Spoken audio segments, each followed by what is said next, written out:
Hello, magandang hapon sa inyong lahat. So, usapang Ateneo pa rin, no, mga men. So, dito sa video ng 24 oras, feature yung interview do sa dalawang players na I think kasama yata dun sa trahedya na nangyari. So, ito yung video. Panoorin natin, mga men.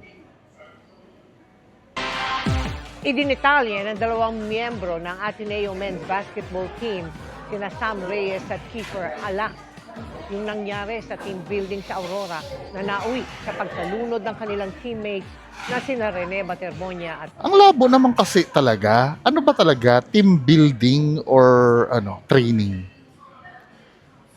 Kasi kung team building, pwede rin ba? Team building training. Ang gulo pagkakaalam ko, iba ang team building eh. Kasi ang team building, ang bubuin lang doon, di ba, yung parang camaraderie nyo. While ang training, yung regarding doon sa, I don't know, no? Magulo kasi eh. For me, magkaiba ang team building. Kung i-compare ko yan sa company namin, when you say team building, ang gagawin namin doon, walang kinalaman sa trabaho. Yun, maglalaro lang kami or i-build. Kaya nga sa 'di ba, from the term itself, team building, yung pagiging team nyo mas palalakasin, hindi lang pagdating sa trabaho, kundi yung camaraderie nyo para magkaroon kayo ng ah, magkaroon kayo ng sense of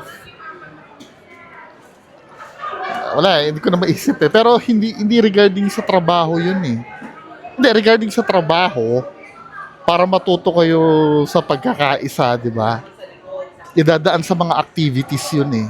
While ang training namin sa opisina, for example, no, nagbago yung system namin. Iti-train kami na gamitin yung system na bago.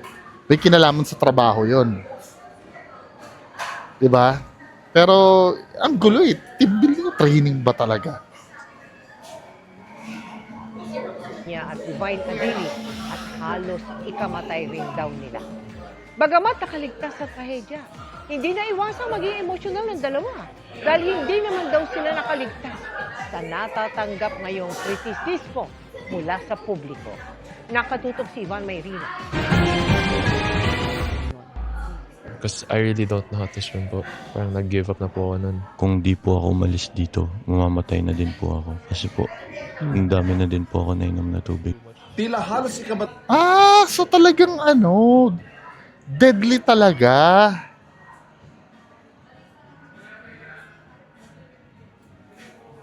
Bakit naman kasi parang ba yun, hindi ba nararamdaman ng coach yun? Yung gano'n na nahihirapan, na supposed to be, pag may ganyan, aawatin na yan, di ba? Ay, naku, delikado to guys, huwag na nating, ano ba yung gusto nilang anuhin? Ano ba gusto mong patunayan nila? Mga robot ba ito? Parang,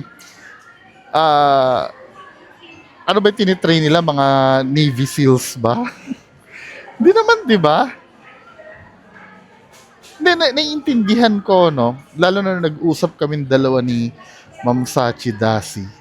Kasi siya parang nasa team din ng school nila. 'Di ba? Ang paliwanag sa akin, pagdating sa mga ganyan, ang tinitrain daw diyan ay yung mental condition mo. Something like that, naiintindihan ko naman 'yon. Pero iba naman siguro yung pagiging overkill. May mga iba naman sigurong paraan na maramdaman din yung hirap na yan na hindi naman siya delikado. 'Di ba? Kasi parang isinubo talaga sila sa sa impyerno eh. si kamatay rin na Sam Reyes at Kiefer Alas ang kanilang team building sa Dipakula, Aurora. Batay sa kwento nila sa podcast na Let's Talk with Pio Ontiveros. Bago nila ang trahedyang sinapit ni Rene Baterbonia at Divine Adili ay nakapila ang buong team sa mababaw na bahagi ng dagat at sinusundan ng galaw ng kanilang coach. Pero wala pa 1 minuto, humampas na mga along mas mataas sa kanila. Nung first wave po talaga kasi we were riding the wave and we didn't realize na hinahatak na po kami. Third wave po. Like, Yeah. that's when everyone started screaming na po. Oh, okay. Why? Because we couldn't reach the water po. The ground. Hindi na maapakan. Yeah. Parang all of us were panicking na po and we didn't know what to do. Mm. Kumbaga po parang nag-scatter po kami in the water. Doon na po ako na parang napaisip na di na ata ako makakalabas dito. Na sobrang pagod na po ako. Tapos nandun pa rin po. Hindi ba yun? Di ba pag ganun, dapat i-abort na yun eh. Papagpatuloy pa rin ba yun kahit ganun? Doon na po ako parang napaisip na mag-give up po. Kasi wala po nangyayari talaga. I was like going down and down. Like, I just down. parang, Okay. I was like gonna accept na mawala na po ako. Mm. Then, after more seconds went by, I felt my feet touch the sand. I was like, there's like a glimpse of hope talaga. So I jumped po and gasped for air. Pero hindi pinalad sina Adili at Baterbonia. Okay. And then, did anybody see Rene? Uh, The last. Last time I saw him po, nung we were still like having fun po. Okay. Yes po. Tapos parang Yeah. Nawala na po siya sa tingin nung parang Line. nagpapanik na po kami. Si EJ kapihean nila ang nakita nilang sumasagip ng mga tao noon. Unang natagpuan si Baterbonia kaysa kay Adili. When I saw them po, I started running to the water. And then JB was first to Jared died. Yeah, Jared And was first to. Yeah.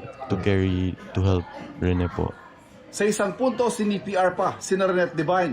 Kinumpirma rin ni Alas ang nabanggit sa isang report na pinatigil ito ng responder. They were doing CPR for a bit. Then, They tried CPR. Ang alam ko niyan, board exam question yan eh. Naalala ko noon, yung CPR yan, titigil lang yan pag pagod na yung yung nag-perform. Tama ba ako? Pag pagod na. Bakit pinatigil? Wait lang ha. Kasi naalala ko yung board exam question yan eh. When to stop.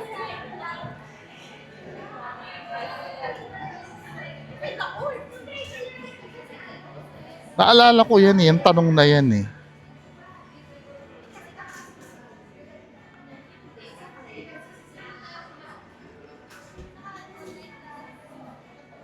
Nakalagay dito sa AI, tama ako, di ba? Ang sagot kasi doon, pag pagod na, dito sa sinabi, you should stop performing CPR immediately if the person shows signs of life, when professional help takes over, or if you become physically unable to continue. If hindi na kaya. Kasi naalala ko sagot dyan, pagpagod na eh. Bakit pinatigil? Ano yung reason? Tried CPR. Ito ng responder. they were doing CPR for a bit. Then, They tried CPR for both Rene and Divine on the Yung beach. kay Rene po, si Sir Jeric. yeah, RP. And then, Tapos pinastop po yata pinastop po nung ng medic para po ilagay sa stretcher and then to Ah, rush to the ambulance po. Pero walang pulse. I mean, even... I'm pretty sure they rushed him lang po sa The ambulance. only Si Adili naman, may pulso pa umano ng matagpuan pero hindi sa ambulansya isinakay. one I heard that had pulse po was Divine po. on the beach, he had a pulse. And then they put him in the ambulance dapat and brought him continue to yun. the It wasn't an ambulance. Divine It po, was police car. police vehicle. Yes Yeah. po. Emosyonal sina Sam at Kiefer na bagaman nakaligtas sa trahedya ay hindi na Oras kasi ang kalaban dun eh. nakaligtas. Anong, di, wait lang. Doon sa lunod na yun, anong gagawin sa ospital nun?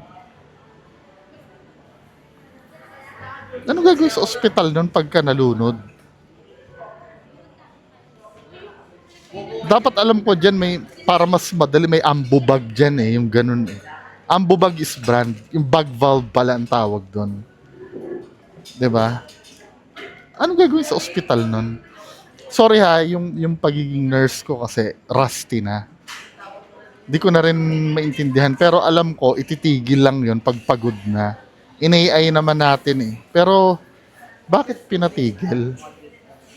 Dapat mag-explain din yung ano, yung nag-rescue, ano yung dahilan. Pero nagigets ko naman, kaya pinatigil para i-transfer sa ano, sa stretcher. Pero yung idadala sa hospital, anong reason nun? Kasi nalunod yun min eh. Ba't ooperahan ba yun? Ano? Yes, ano lang ha, yung mga healthcare professional diyan. Ano lang, baka rusty lang yung knowledge ko pagdating sa ganyang bagay. Sa kritisismo ng publiko, Sobrang sakit po kasi na parang na, nabuhay nga po kami pero parang pinapatay po kami.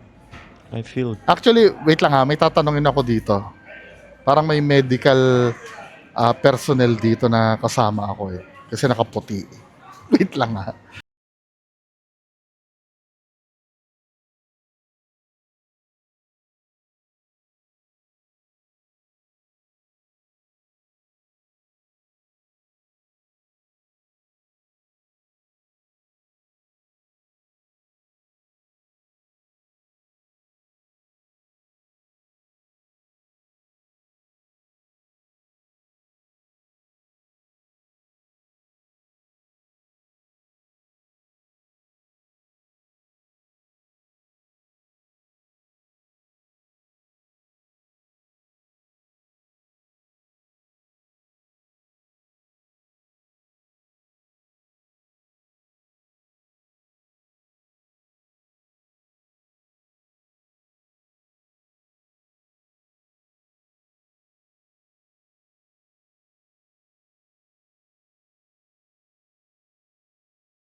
Okay, kinausap ko yung ano, yung dito sa ano, sa ayaw magpakita eh.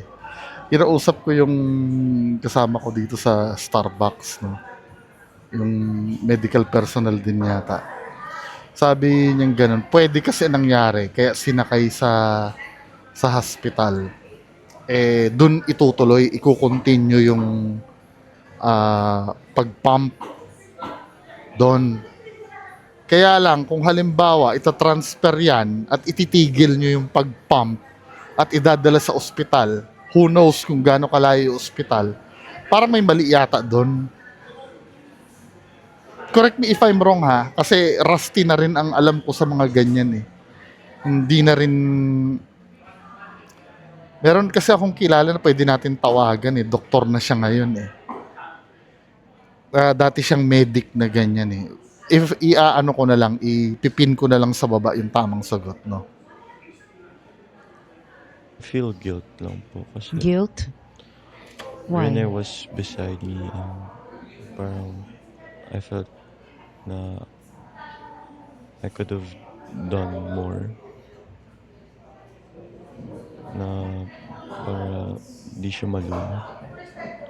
So, it was Yan yung ano eh, yan yung dadalihin nila habang buhay eh. Yung sisisihin ng sarili. 'Di ba?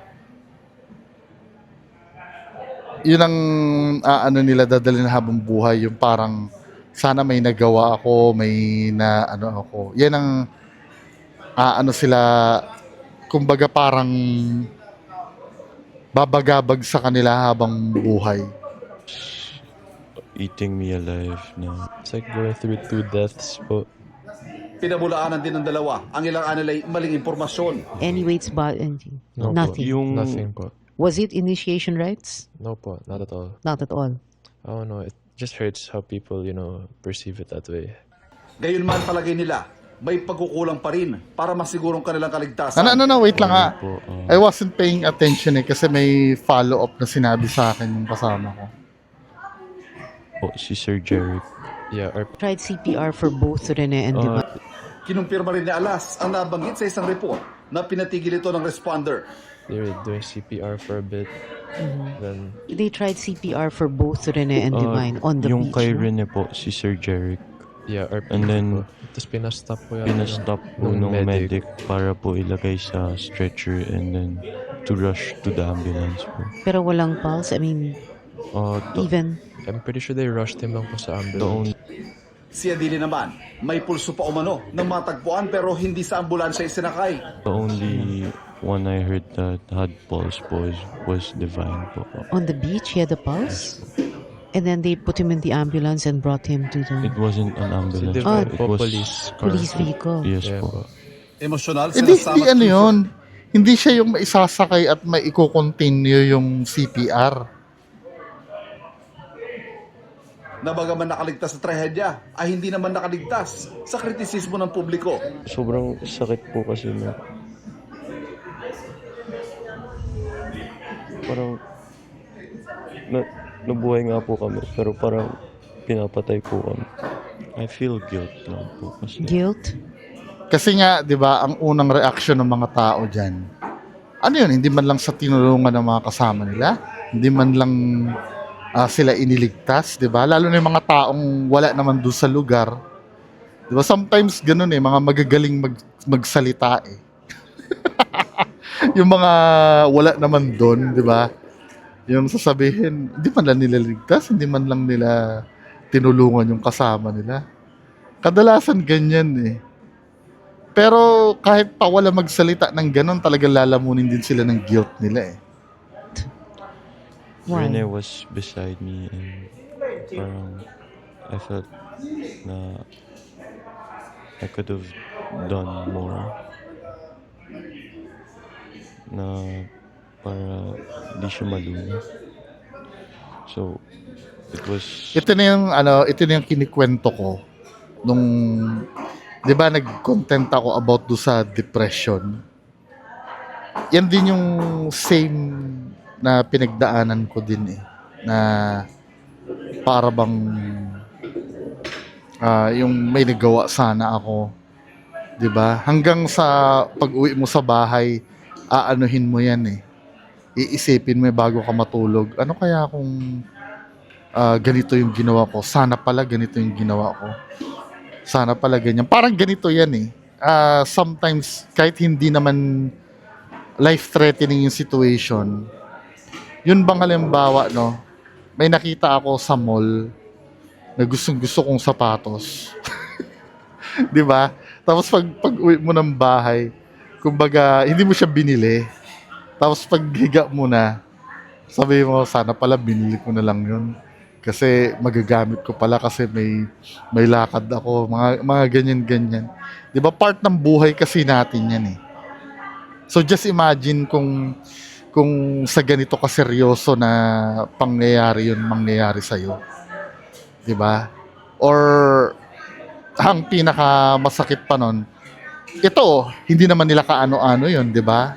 Pero nakikita mo kung gaano sila ka-affected. Paano kung pamilya mo pa talaga diyan? 'Di ba? Lalo na yung nanay, 'di ba? Kahit hindi kasalanan ng nanay, syempre isipin ng nanay, sana pala inusisa ko kung saan siya pupunta. Sana pala naging matanong ako. At kung malalaman ko rin lang na ganyan ang gagawin, sana pinigilan ko na lang, 'di ba?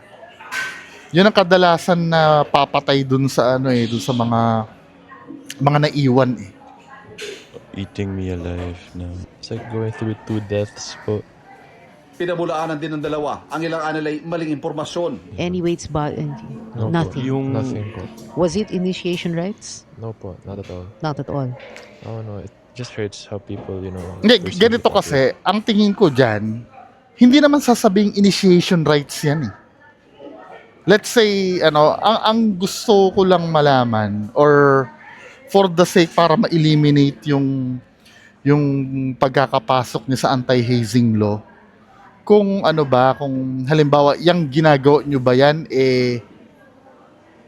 isang beses lang gagawin sa mga baguhan. 'Di ba? Yan din ang pinag-usapan namin ni Ma'am Sachi Dasi eh. Kung bang yung ginagawa nyo ba yan ay para lang sa mga baguhan yan? Kasi kung ganun din na, opo, pag nag-join ka, kailangan maranasan mo po yun. I think pwedeng pumasok sa sa initiation. Hindi naman kasi kailangan mabanggit yung word na initiation para masabi mong initiation yan eh. What if tradition pala yan? Every time na may mga bagong magjo-join, kailangan sumailalim dyan. Di ba? Kailangan ma-establish yun eh. Pero kung yan ay ginagawa taon-taon, yearly, or nauulit din sa ibang miyembro, hindi nga naman hazing yun. Kasi parang routine yun eh. Talagang training talaga siya. Pero kung katulad ng sinabi ko na ginagawa lang yan pag bago ka, I think pwedeng hazing yun. Di ba? That way. Gayunman palagay nila, may pagkukulang pa rin para masigurong kanilang kaligtasan. For me po, because when I was almost drowning po, I was just alone. So, for me, parang kulang po yung safety na Yes, but that's where we felt na medyo Ivan Mayrina nakatutok, 24 oras. At kaugnay naman sa naunang pahayag ng Criminal Investigation and Detection Group o CIDG na hindi aksidente ang nangyari sa team building sa Aurora. Sabi ng Ateneo de Manila University, irereserba nila ang mga partikular nilang komento at paglilinaw kaugnay dyan bilang respeto sa proseso at sa mga pinasumpina. Dagdag nito, makikipagtulungan ng Ateneo sa mga otoridad. Ipinasana ng Kamara. Paano nila nasabi na na hindi aksidente? Tingnan nga natin yung kung merong yung nangyari hindi aksidente. Kasi sinabi daw pagkalunod hindi aksidente.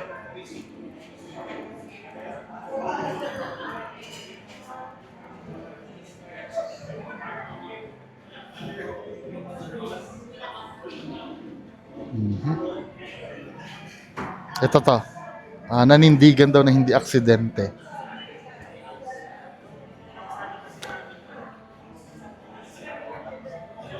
Naninindigan ng PNP-CIDG na hindi aksidente umano ang pagkalunod ng Ateneo de Manila University men's basketball players na sina Rene Batarbonia at Divine Nadili.